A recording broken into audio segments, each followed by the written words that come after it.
While organizations invest millions in cybersecurity infrastructure, the most vulnerable entry point to their business sometimes isn't virtual at all. It's physical. The door to your server room, the entrance to the office, the cabinet housing the critical infrastructure and the hardware. Organizations invest heavily in alarm systems, surveillance cameras, complex security controls, but without physical testing, these measures often create nothing more than a false sense of security. On paper, everything looks secure, but in practice, a skilled tester can find gaps that the compliance checklists miss. The door doesn't trigger the alarm. The security camera has a blind spot, or the badge reader doesn't log after hours access. So consider this. The ADA, Americans with Disabilities Act, requires interior doors to require no more than 5 pounds of lateral pressure in force in order to open.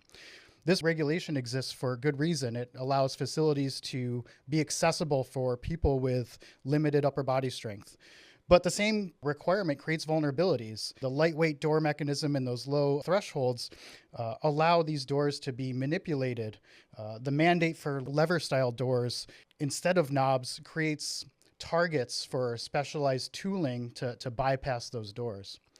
And so a door designed for accessibility can also be compromised in seconds by somebody with the right tools.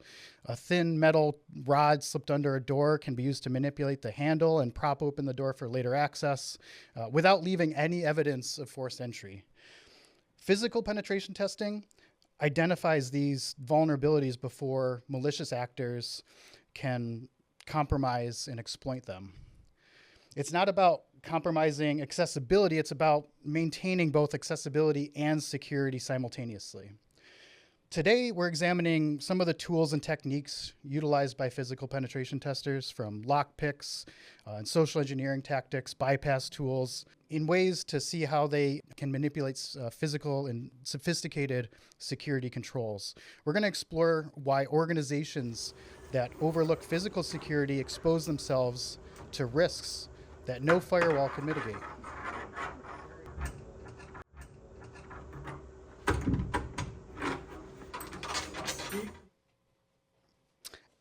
And it appears we have a guest. Hello.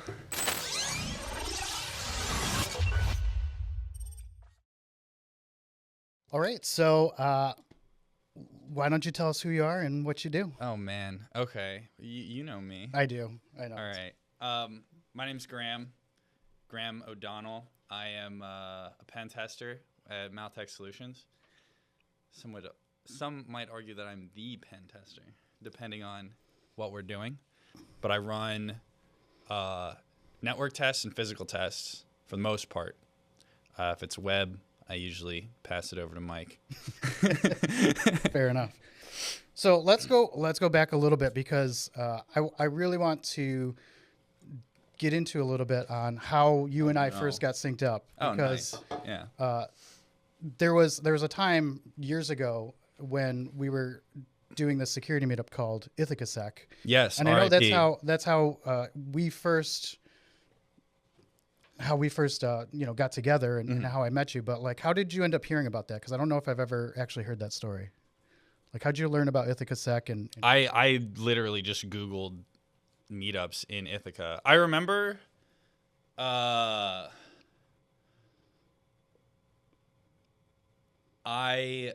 was applying to jobs and like virtually, and I wasn't getting any because like I was like fresh out of the gate, and I think that like the tech bubble had recently burst, so like everyone was just talking about like mass layoffs at like, the FANG companies. I don't even know if that's the acronym that they have now. But I was like, all right, clearly I am not going to like get past some sort of like corporate HR department. So I should probably get in front of someone and harass and cajole and beg, like whatever it takes there. And I was like, okay, like what are some security meetups in like the upstate New York area? And like, okay, well, there's an OWASP chapter in Rochester. It's like 2 hours away. I was like, that's kind of far. which like in hindsight, it was like, you might want to like be willing to drive a little bit to get a job. But I'm really anti-car. I'm not like a big fan of driving as concept. So I was like, okay, well, I could go to like an OWASP chapter meeting in Rochester. I could go to like B-Sides, but that's like not for months, and I like need to be employed now. I was working construction at the time, doing interior reno, which was really fun, but it was like not cutting it money-wise. Sure. And so I was like, okay, well, what can I do that's like a little closer? So I went on meetup.com. And I saw like Seth had hosted it. Yeah. And I just started showing up. And I was like, initially I was like, okay, I don't think this is going to like land me a job, because it was just like, a couple guys like chopping it up in a garage. Literally, it was somebody's garage that we were just sitting in. But then, over time, I think just through like the couple of months that I was there, I grew so much more quickly. And then it was just kind of like serendipitous how you had recently gone, private, and you were just hitting that threshold where you needed someone to come in. Yep. And so that worked out. You're like, I need a junior pen tester. And I was like, I need a junior pen testing role. How wonderful, how splendid, so. Yeah, no, it was awesome the way that it worked out, because from my perspective, it was, mostly me, Seth, Anthony, a few others that would meet together regularly, and a few people that came and went. And then, you were there for so long, and just picking up this stuff and being really interested and being really engaged. And that's what I picked up on, is just that passion. And even without maybe all of the technical experience at the time, just the willingness to learn and to dive in. And I even started like presenting things that you were, looking into. I do remember presenting that exploit. So that was like all the stuff that was, for me as somebody that was starting a business and trying to grow it, like that type of mentality and that type of, approach is what I needed, because I didn't have time to, try and just like hold your hand along the way. Yeah, that's true. There was a little period of like shadowing. I do remember. There was the shadowing. There was like, I can like do CTFs and like, hack things, but the whole like report writing, I remember that being pretty rocky in the beginning.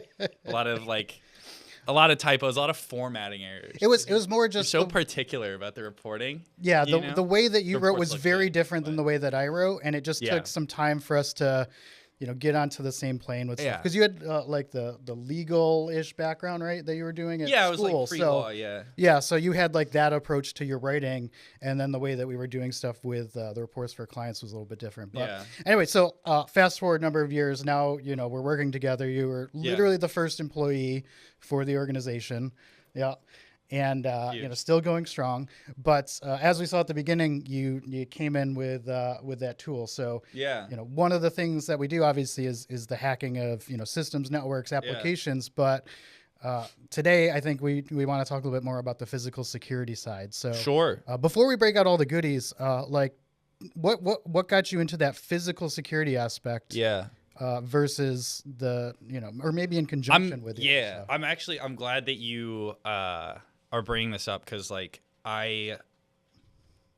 physical security is what got me into the security world, like well before I started doing like network and web app, and like before I knew what a CVE was, I knew what lockpicks were. Okay. And so I think especially like a big part of my security journey was learning that physical security is like can be done legally, can be practiced in a way that the skill set is not just a massive liability. Fair. And then like the rush of being like, oh my gosh, I can do this for money that doesn't land me in jail. And then like also the realization that like not a lot of people are like conscious of physical security as like it doesn't sell as well as B2B SaaS does, you know? So like having to reel it back in and be like, oh, like I have to learn how to run like a network pen test to keep the lights on if I want to be able to do physical security. Sure. Just because I feel like it's so overlooked, and the market is really, you know, not necessarily lagging behind, but I think that there's, you know, a different group, a different target demographic of people who are really conscious of physical security as part of their overall security posture, which is a problem that I think needs to be addressed in this space. But I sort of I really got into security through photography. Really? Yeah. So when I was in high school, there was a photography class. We didn't have any computer classes, so the closest thing I could really get was like Photoshop. I come from like a pretty small town, and so what we did is a buddy of mine. We went out, and our photography teacher would basically just be like, okay, like go take pictures of whatever you want, and then do X, Y, and Z in Photoshop to it to learn about, you know, adjusting levels and saturation and all of this. And you know, some kids would just like walk around the school and be like, okay, I took a picture of a locker, it's purple and now it's blue, give me a grade. Which is fine, you know, if that's what you get out what you put into it, I guess. But we were like, okay, this is a great excuse for us to just run around and get into situations. So we went all over upstate New York. There's a ton of like abandoned buildings. Yeah. And so Urbex was what really initially got me into physical security, was like the ability to dissect a building as like a puzzle that you get to explore with your body. Like, so when you're hacking on the network, a lot of it is like above the shoulders, you know, and it's like you have to visualize it, and there are like tools that can help you do that. But it's all very cerebral. And what I really liked about like running around buildings is that like you get to build that map, and once you know like the different doors and locks and access controls that are in place, you're also building a map of the building in your mind, and you treat it as this whole organism. But you're still looking for pathways through it. And so we would go off to different like abandoned places and take photos, and we got kind of a reputation. But it sort of escalated, you know, from like, okay, like here's a farmhouse and we can't really get into it, like where could we climb into like a broken window? And then over time, you know, you encounter certain things and you're just like, oh, like this is a very old lock that is like still has this like cellar door closed up. Like nobody's here. Who's gonna know? Yeah. You know. And eventually, so there's a elementary school, an old elementary school that, long story short, someone did know at some point, but there was this old elementary school that a bunch of the kids my age had gone to school in. And my buddy and I got in, and walked around and took a bunch of photos. We made a video, and we put it on YouTube. And because a bunch of our peers were just like, oh, like, what does the school look like now? Like, what are they doing with it? It had recently come into new ownership. There was talk of like, is it going to be a community center? Is it going to be apartments? Like, what's going on? And so we're like, well, you know, the people deserve to know, you know? And so, yeah. It wasn't malicious in intent. It No, was not just- at all. it was We just- took some very good photos, very Yeah. artful, you know. But we were just like, okay, if we put it on YouTube, you know, it's a video of, I'm taking a video of my buddy. He's like, going down the stairs. She's like, this is so creepy, full face in it and everything. We're addressing each other by name. Beautiful OPSEC, really. And then we put it on YouTube, and we were just like, oh yeah, like if you want to know what the school looks like on the inside, just go to YouTube. So, we hand out the link, and the kids, watch the video, and then they show their parents. They're like, isn't this cool? This is, this is the inside of the school where I went to elementary school. Look, the gym floor is like caving in now. And then they were like, oh yeah, that is interesting. Who did that? And not even a week later, we got called out of that photography class. Actually, we were sitting there. We got called down into the office, and the sheriff was there. There's like 2 cops in the whole town. The sheriff was there, and he was like, you boys are in a lot of trouble. And he was like talking all this stuff about how, the guy wanted to sue us and throw us in jail, put the fear of God into us. Sure. But fortunately, we met with the owner of the building and managed to settle outside of court. So that was all good. The video has since been taken down. But I was hoping that it would still be accessible so we could see it, but no. I still have some of the photos. I'm sure I could like I have all the footage. It was just like, it was like, it can't be public. Yeah. So this is something, it went back to, school. So it's not something that was like a new thing for you. You've been really interested in that. Now you're getting to do a little bit more of that stuff professionally. And you brought some of your tools and things today. Is that? I'm gonna bust one out right now. Let's see what you brought. So here. This is the first piece of physical security kit I ever bought.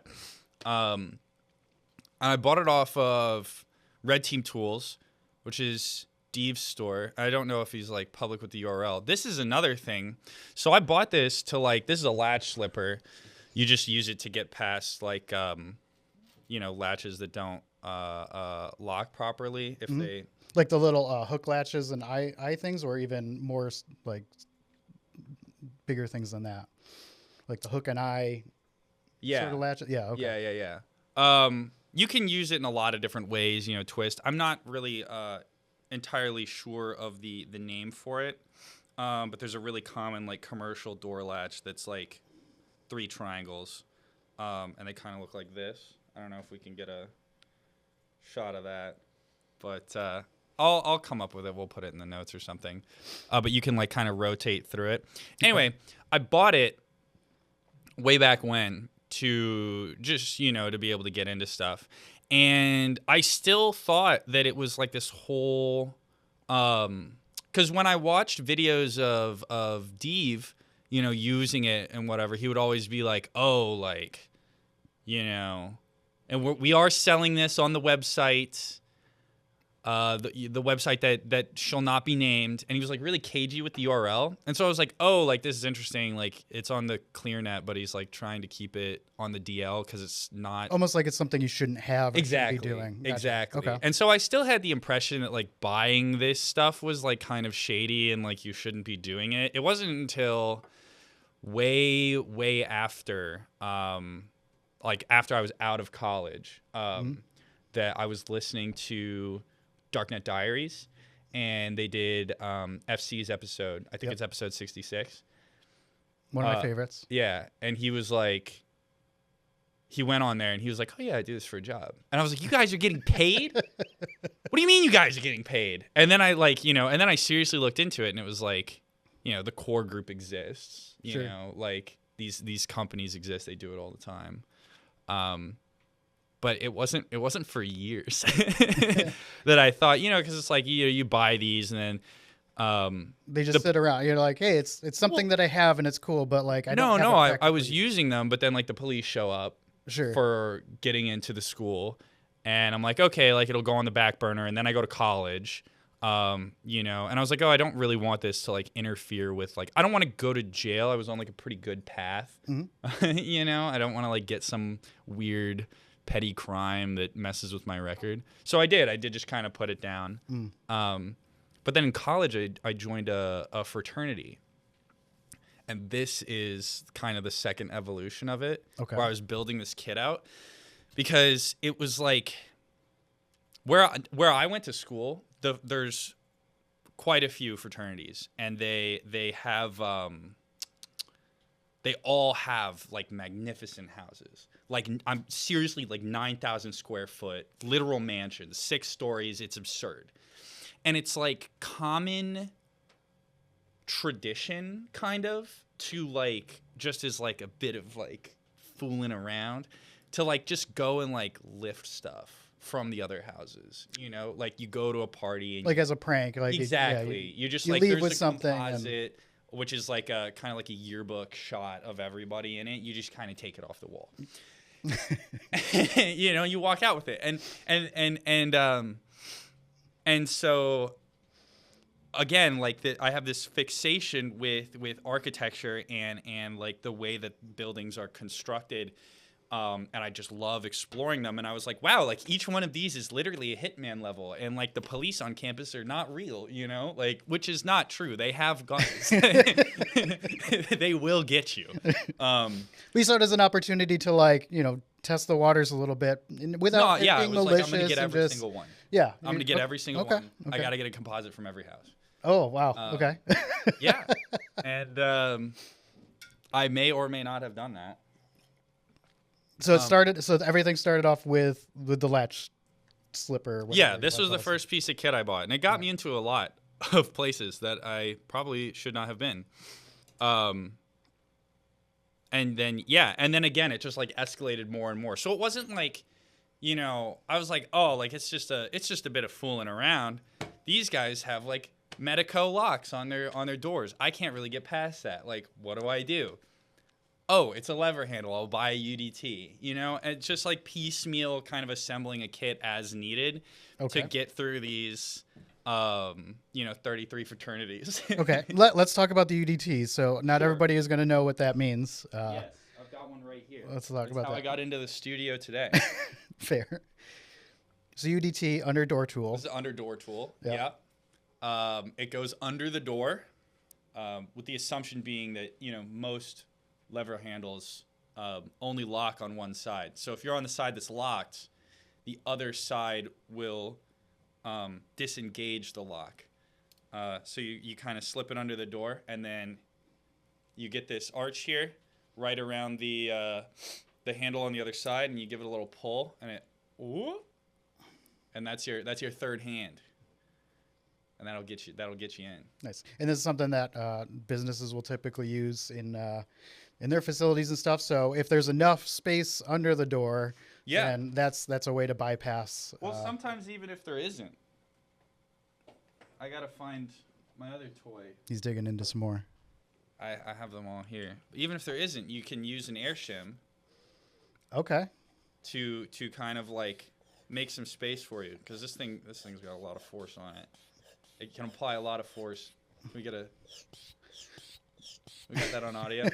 If you hear that underneath a door or near a door that you're near, this sound, bad, no good. I've seen those used for if I lock my keys in my car, right? Yeah, like cars put something are in there common to like put a gap so they can like flip the manual lock to open it up. Yeah. Okay. So this is also really good for double doors that open this way. Hold on. Yeah. I'm too caffeinated right now. Because the double door tool is pretty thick. If you need to get in there, you wedge it right in and make some space just to get a tool through. You know, if you really want it to work. Yeah. Just throw it on the table. Oh yeah, I should. Yeah. We have all this table space. Yeah. Okay. What else we got? Oh man, we're gonna go through the bag. Just whatever you got. Yeah. Let's Right, see what we got. Let me see.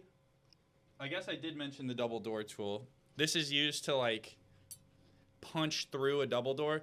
It looks like something I would hang my plants off of. That is true. I'm sure it's very nice for that as well. You could. So how does that?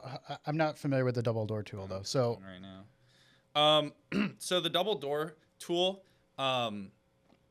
you're generally attacking a crash bar. Got it. Which is like any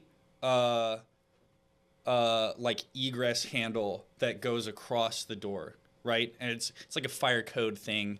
You want all exterior doors to open outward, and then they have a crash bar because the idea is that like if there's a massive inferno raging behind you, a panicked human can just throw their body against the bar. Yep. As long as you hit the door anywhere in its width, you will activate it and you'll tumble out of the raging flames into the strong arms of the firefighter waiting for you outside.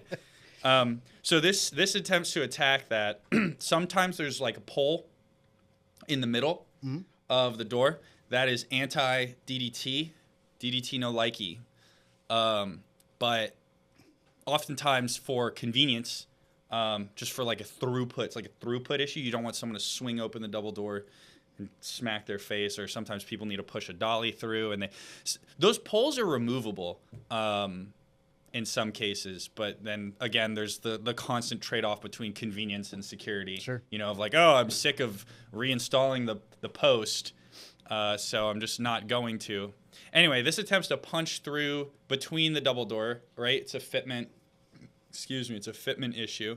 And then you rotate around and you either activate the lever by just kind of, or you can pull back and pull that crash bar in. Yeah, pull the crash bar in, and now you are hopefully also bringing the door with it. And that'll get you in as well.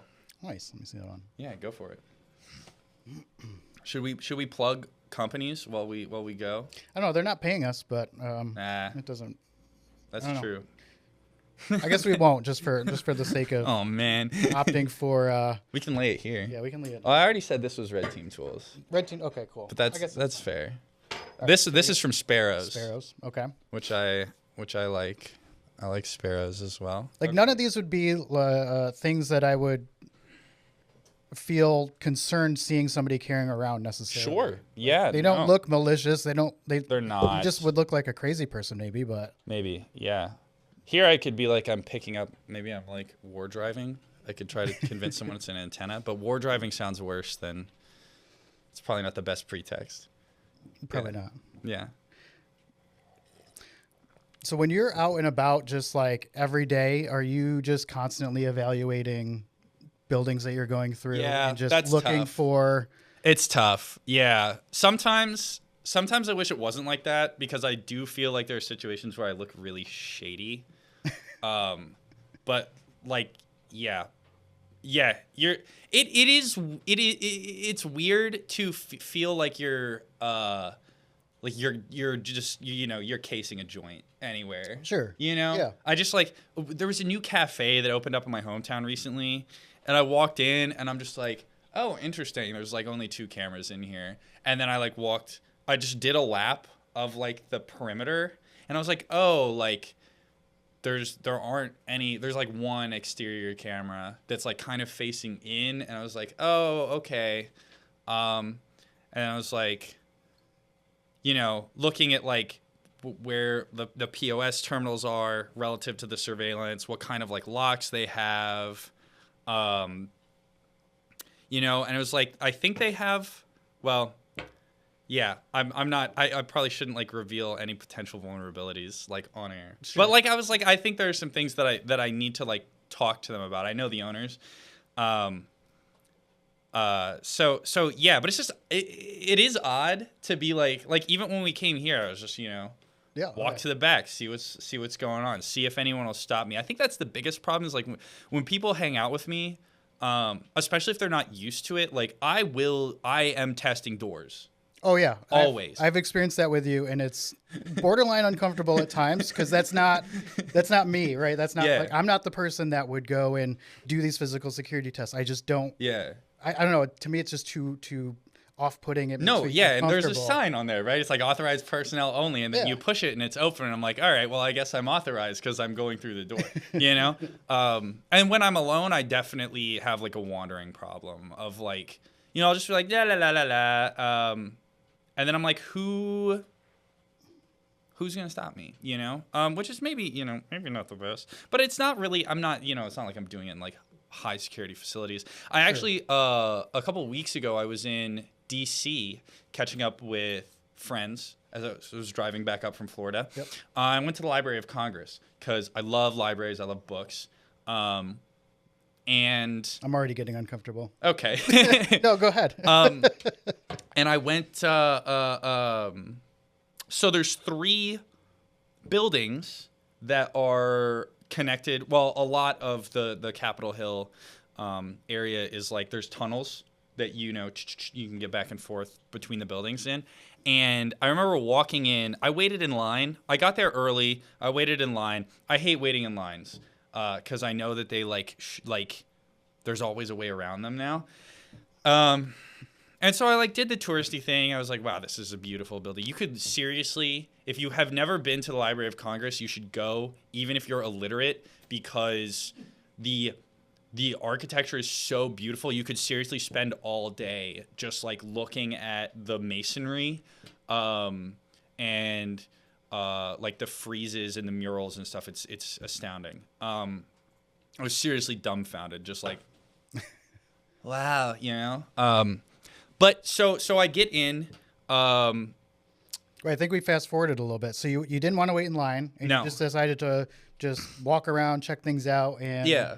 Well, I didn't want to be around. I think that another part of it is that I just don't like high density situations. Mm-hmm. So I'm always trying to go to areas that are not as dense, which are generally away from what is publicly accessible. Gotcha. Anyway, long story short, I get into this elevator and this lady has a coffee. And I'm like, where did you get that coffee? And she's like, you go down 2 floors and you go to the left.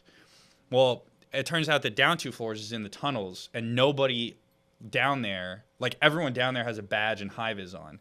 And so fortunately, I have my always pretext, which is this is a Carhartt jacket that my buddy gave me. He used to work at ServPro.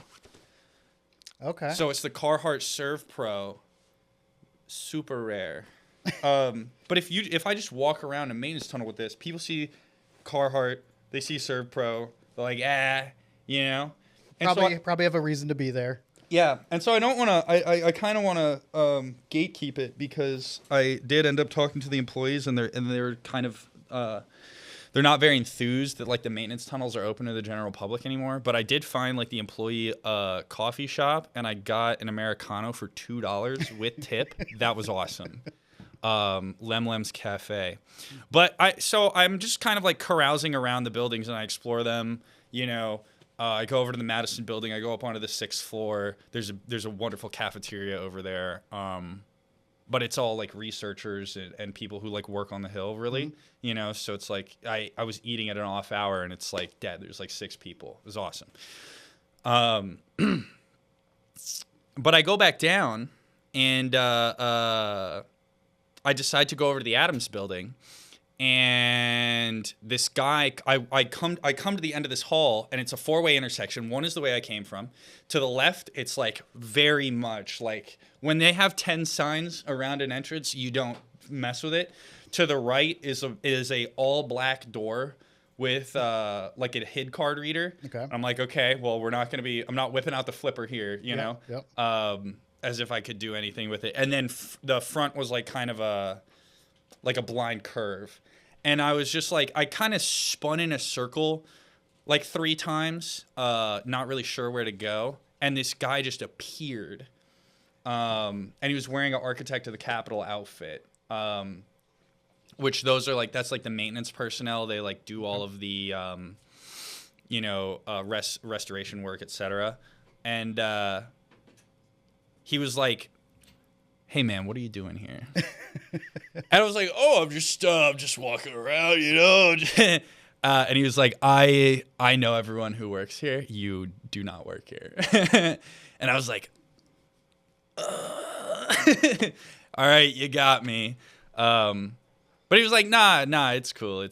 And he ended up giving me a tour of some of the private areas because they're allowed to escort people. So I went to the congressional meeting room where they hold dinners and stuff. Oh. Which, oh my gosh, it was crazy. There's 8-foot tall fireplace with an opal the size of my head in the mantle. It was opulent, man. Like Versailles kind of stuff. I don't remember where I was going with this story. I'm sorry. You're just, no, it was all. I'm just blown away hearing about those things, and the fact that you didn't get arrested, which was good. No bail calls or anything like that. Yeah, true.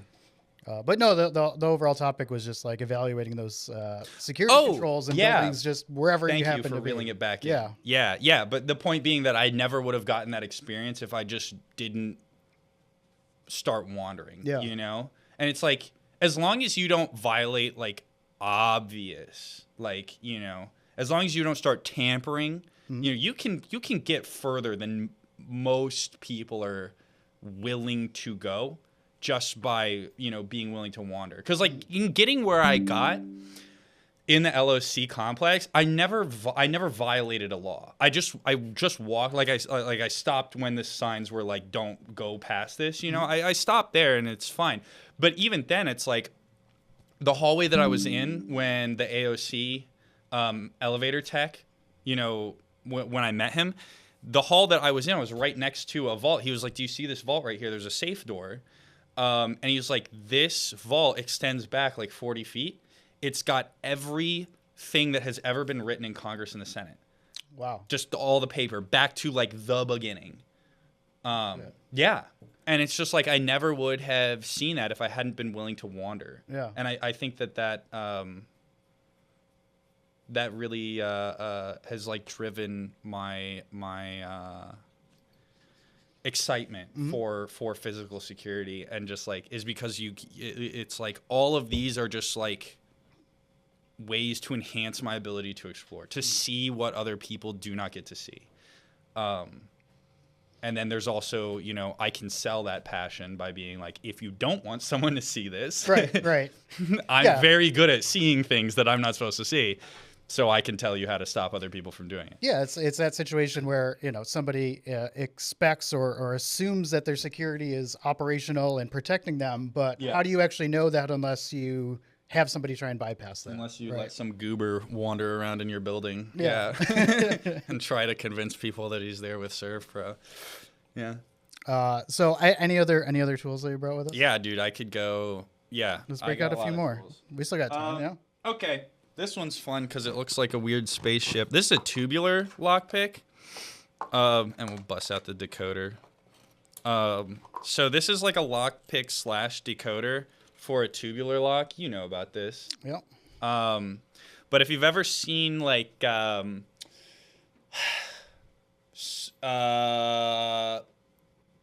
to describe tubular lock, if you look on vending machines or like gumball machines, there's always like on the change drawer, it's like a circle with a like a power symbol almost, like a circle with a that's notch great. In it. Yeah. That's why he's the CEO, man. Those are tubular locks, and so instead of like your traditional pin tumbler or even the like wafer mechanism where you stick a key in and it manipulates the pins vertically so that you can rotate, the pins in a tubular lock are facing the person with the key, and that's actually caused some funny confusion in the locksmith industry, because there's two standards for key making in the tubular lock world. One is from the POV of the key holder, and one's from the POV of the lock. So that's a little odd. Anyway, this tool, you push into the lock, and then each of these, I don't know how far these cameras can zoom in. And so each of these individual tines are responsible for depressing a pin, and then you literally just jiggle it, and you the dial here controls the resistance on the tines. And you just kind of and fool with it until you get the actual key, and then you crank it down, and then you have a copy of the key. And then this decoder, you just use it to, so you go pin by pin, and you're like, okay, that's a 4, it's a 5, oh, okay, that's a 3, yep. And then you can cut it. You can cut it. Is that Young Dolph? I don't know. You need to cut it. All right, whatever. So yeah, and then you can make a Tubular. key copy out of that. I don't remember. Is Fort and Gem? Is it the POV or is it just the depth? It might be. It might be what's considered. Oh, it might be the one. Can I see that decoder? Of course. It might be that Fort starts at 0 and Chicago or I see Gem how this starts at works. 1. Loosen the dial before you start. Yeah. Yeah. And then you zero it by putting it on the table. Pushing it all flat. Yeah, putting it on a level surface. Now it's You zeroed. push each one up. You don't do it. You don't. No, oh, no, you no. jiggle it and it'll. Let me I see. see. I see. What happens is, well, okay. This brings me to my next thing. Common keys, which honestly, this probably helps make more sense. This is a tubular key. But you just have a ring of just random keys. Yeah, well, not random, semi-random. But so when you depress this in, you see how there's widths out. So it's not going to push out. It's you push it against the pins and it'll push it in. Got it. Like So that. you want the in between the tines is the actual spacing that you're Yeah. looking to get. Okay. That's the depression. So Yeah. what are all these keys? These are common elevator keys, cabinet keys, just, fleet style keys. I actually have more. Well, more, and then this is like a DC-30 NFC tag that I've received. And I already forgot the name of the person who gave it to me.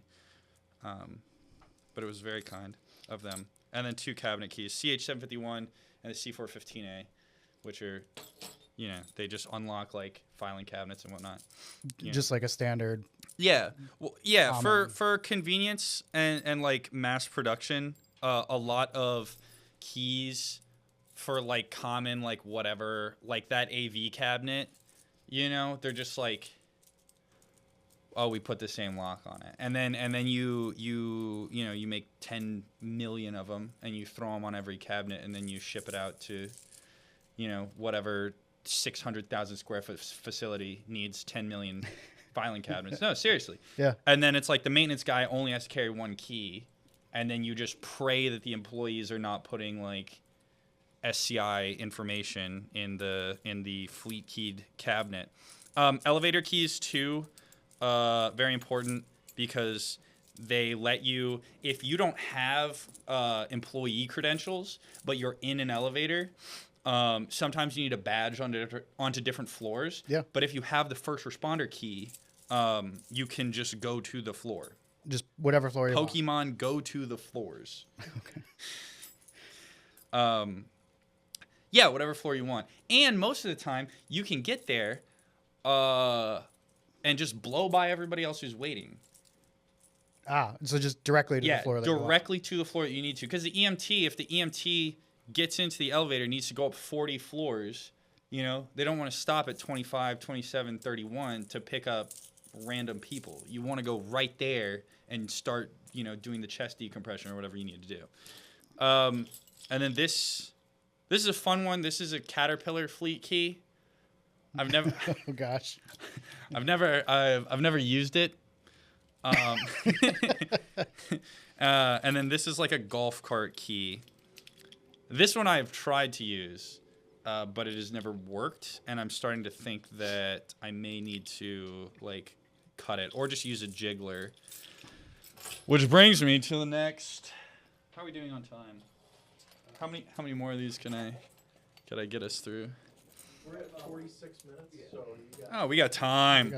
We got time. So these are jigglers, and they literally are just like what they sound like. What their name is what they are, and now we know them. So you just stick them in to a keyhole, and you just jiggle and turn. Just jiggle and turn. You just and that's that'll bust some stuff open, man. So it's like if you where's my golf cart key? You have the golf cart key, and it doesn't really like this is like essentially a blank here. Yeah. It's essentially a blank. But what you can do is you can take one of these small jigglers, right? This jiggler looks a little too small, actually. What you can do is you can take one of these medium jigglers. These look a little too big. What you can do is you can take one of these medium jigglers. Look at that. It's the same length. Can we get that? I don't know. We'll work this all out in post. And then you just jiggle and turn. And like, you know, if the allowance is shallow enough, you're probably going to get in. Allowance being so keys have what's called an MAC, so maximum allowance in cutting, and it's like the depth, how far away from like a 0 or a 1 the like the pin can be. So yeah, it'll the actually highest or hit that lowest. shear point. So Yeah. like when you look at like Medico keys, they're like that makes them really hard to rake. Because you just kind of want to right. But you know, certain manufacturers of lower security locks, they just like, you know, Yeah. and that's when you get There's tons of like variation and allowance in there, so you can Yeah. get them to bind or you can get them to move Exactly. a little bit more freely, and they'll catch on that shear and exactly allow you to, Yeah. to turn that. Yeah. And so, but like, so I have a city rake here, which is a type of lockpick. Well, that I have no clue if any of these are going to make it into the final. But you can see that the teeth on it, Yep. there's variation, but it's not very high. And then you're hoping for like keys that are almost like, you know, like a 22122 kind of like there's just no freaking variation in them. And the allowance is really low. So, okay, we've got wafer picks, which are basically just jigglers too. Wafers are like the pins are, they call them wafers, but they're more like square. And like, you know, 3 pins go up, 3 pins go down. So you have to do like double-sided picking. That's where like the snowman pick is really useful, where it's like two balls on top of one another. And then warded picks. These are all from Sparrows. The jigglers and the wards. Maybe they'll send us some Warded locks are goofy because they're like the medieval style, like, you know, the wizard reaches out this like oogly boogly shaped key. Their security is not it's not from like a pin combination. It's from just like building a really disgusting plug, and then only keys that are able to like dodge all of the obstructions in the lock plug can turn. Okay. And so like the bit there is that if you just don't put any, if you just make a thin tool that can like just go past all of that, it's free, you know? So warded locks are typically like layers of metal. They're made in layers, and that's why you see like those old padlocks that are like slat, slat, slat, slat, slat, and then they have like 4 pins that keep them together. It's because those pieces of metal are like cut at odd angles on the inside, which is, and then you have like the old, you know, the old like, or like when you get like a boss key in Zelda, it's like got like 2 teeth that go like that. Yep. Like that is constructed with the intention of dodging those metal obstructions and then just turning the one pin that like opens the door. Okay. Yeah.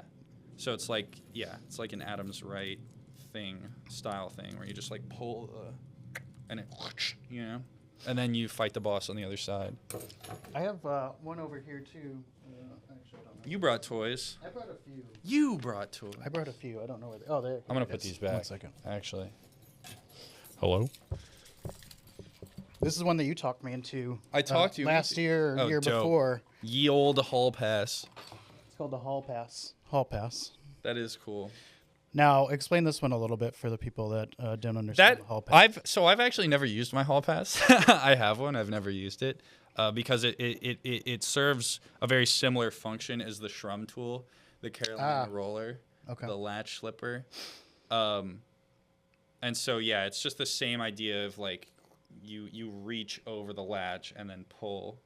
Or you try. Because if you think of like a door, the door has like an angled latch on it, so it can close one way, it'll depress, and the door will close and click in. Yeah. But if you can catch that angular cut in the latch, then you can depress it in and open a door that's already honestly, locked, if you have enough space. Conceptually, it's very similar to the DDT or the UDT, where it's like you have a hard and soft side, and so you're just reaching over to the soft side to activate the door. So that's when you see some of those entryways that have like a metal plate over where the latch is, right? So you can't get into that. So it's like a protection mechanism to, prevent that. Yeah. Because they were like, I don't know why you would do that. Well, yeah, they don't want to change out the latch. But it's also, it's good to have those kick plates because you want, or kick plates on the bottom. But that's why they sell these. They sell versions of these that are like 8 inches long. So it's like, you just get around. You just get a longer rod. Yeah. Cat and mouse game, right? Exactly. Bigger plate, bigger rod. The security arms race. Yeah. Okay. More toys. These are we'll get these out. Actually, we'll get this out since we're on the topic of like the hard and soft side of doors. Okay. This is a J tool, which is like a metal casing that surrounds a wire. This is for like thumb screws. So like if you have a DDT, a lot of storefronts have this, are vulnerable to this, but like because it has the domestic like deadbolt. the residential locks that have deadbolt, and it's like kind of a wing nut, and this is built to open those. So you have to stick the tool through, and then you kind of grab the. Can I do it on this? No, it's not wide enough. You grab the wing nut, and then you turn the handle here, which rotates the wire inside, and and then you open the door. And so like a lot of double doors have that, either at the very top or the very bottom. And so that's a good one too. I have padlock shims as well. These are still in the piper. Can I see your padlock? I want to see if we can do this. Yep. We're gonna do a live demo. What could go wrong? Not a lot of clearance on that one. That's okay. I only need to get one in. I actually am like, I tried the first time I got a padlock shim. I tried to do it on like a plastic like practice lock, just so I could kind of see what was happening. And I ended up like the pressure that it exerts on the padlock like ruptured the casing of the plastic practice lock. So I don't think I would want to try to do 2 anyway. But essentially, so padlocks have the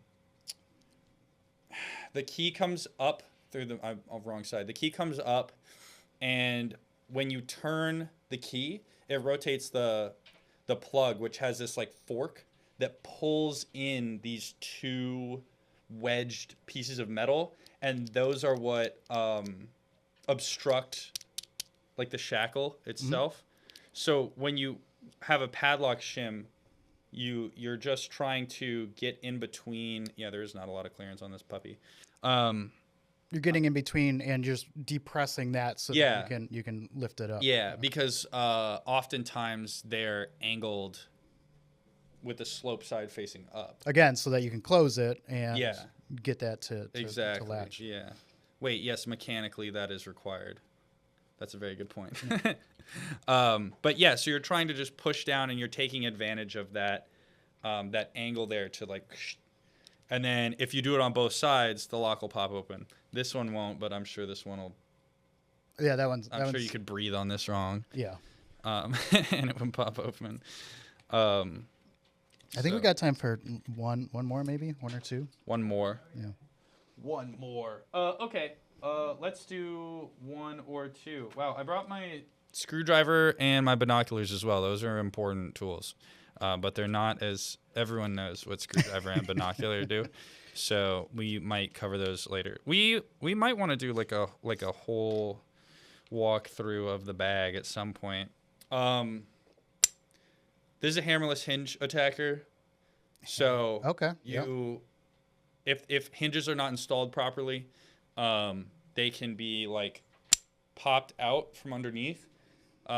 This is if you don't really want to attack like the door latch or the lock itself. So this is when a door is going to open towards you. Yeah. The hinges are exposed, so you could just pop the hinges instead of going after the lock itself Exactly. and just remove the whole door. Yeah, which is not very surreptitious or covert or anything like that, but it will get you in. And then another quick one is the Adams right hook, which is the Adams right mechanism is not really a lock in and of itself. It's more of like a deadbolt actuation patent. So you it's a way for, if you've ever seen the it's a lot of doors that are like all glass, commercial doors, all glass. They have a metal frame, and the lock kind of like flaps out. Okay. And it's like the plated metal. Odds are that that's an Adams right. And you like, so what happens there is the way that mechanism works is that there's this one pin that kind of swings left and right. So when you turn the door, right, it pushes the pin one way or the other, and that's what flaps the lock out or retracts it. Mm-hmm. And so this hook, you can, if you just put it between the door and the jamb, or the door and the other door, depending on what you're doing there, you can guide this hook up to grab that pin and just pull it. And so you can put the best lock in the world on a door that uses an Adams right like mechanism, and if the fitment is poor, you're cooked. You know, so yeah, those are two quickies. In all of this, we haven't even gotten into any of the electronic tools and components that you would use. This is, I wouldn't even say this is comprehensive for physical. Like we didn't cover bump keys. You know, that I would say is a huge one, depending on, you know, the signature. Well, this is that you're trying to leave. This is no, it's a deep crazy. dive. Yeah, it's a lot. Deep dive. So let's wrap this up a little bit here. Let's take it back to, you know, practical for businesses here. Okay. So you want somebody that has all this stuff to test out your security. See what they can do, see what they can bypass, see if they can break the assumptions that they have placed in the security, the physical security of their building. Yes. And, you know, they would want to call somebody like you to try this. I sure hope. Yeah. I sure hope so. Yeah. And none of this stuff is illegal, technically. I mean, no, doing this stuff is illegal in itself, potentially. Well, traveling with burglary tools can be cause for suspicion. I think it depends on the state. Yeah, there are states I know that when I've traveled, I'd have to be careful if I bring my lockpicks just for fun for a conference. Yeah. It's illegal to have those if you're not like a licensed locksmith. Yeah, you don't have a reason. There are considerations to have there. I suppose you could argue.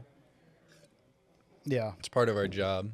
I don't know how that would hold up in court. I'm not really willing to test it. Yeah, no, I'm in agreement with you there. Well, you want one no, more thing? No, I was just like, one that's more fine. thing? We'll cover them later. Okay, we'll fair enough. Them in a different episode if we're coming up on time. Yeah. So thank you for coming out and really enlightening all of us on these types of things. Sure. Next time we'll have to cover, you know, some stories and things that a little bit more on you know, your adventures with this stuff. But yeah, I mean, again, like you said, we couldn't even get to everything today. So there's just a crazy amount of tools and techniques and, I mean, just stuff to learn. I you know, you've been doing this stuff for quite a while here. Again, I'm not as educated on that stuff. So a lot of the stuff is, I've only seen it for the first time. So Yeah, sure. this has been great. Is this So yours or mine? that one's mine. Okay. I'll keep that one. Again, we'll get some more of these made. So I guess for now, this has been your physical penetration testing initiation Primer. primer. Physical yeah. bypass primer? Physical bypass, not even Here's full some stuff in penetration my test. bag. Yeah. So I appreciate you coming out. We're gonna have to have you Yeah, back to sure. talk about some more of those things. And, I mean, you told me to. I don't really have a choice. I guess that's true. Fair enough. So to wrap things up here, wanted to, thank Growth Mode Media for having the studio here for us. It worked out great. Danny and Mike for handling all the production here. Matt for, getting all this stuff going. Obviously, Graham for enlightening us on all the things that he's learned. So if you have any interesting stories on your hacking adventures, let me know. Reach out to us. Love to have you on. Love to talk about some of those scenarios, how businesses can learn from those and protect themselves. Yeah. So also, if you're in industry and you have a favorite tool, leave it in the comments. Also, if I said something that's incorrect, leave it in the comments. I already know I messed up the tubular lock standards about the POV, so maybe we'll put that in the show notes if we have show notes. But yeah, please. I'm always looking for more gizmos to acquire. all right, take care.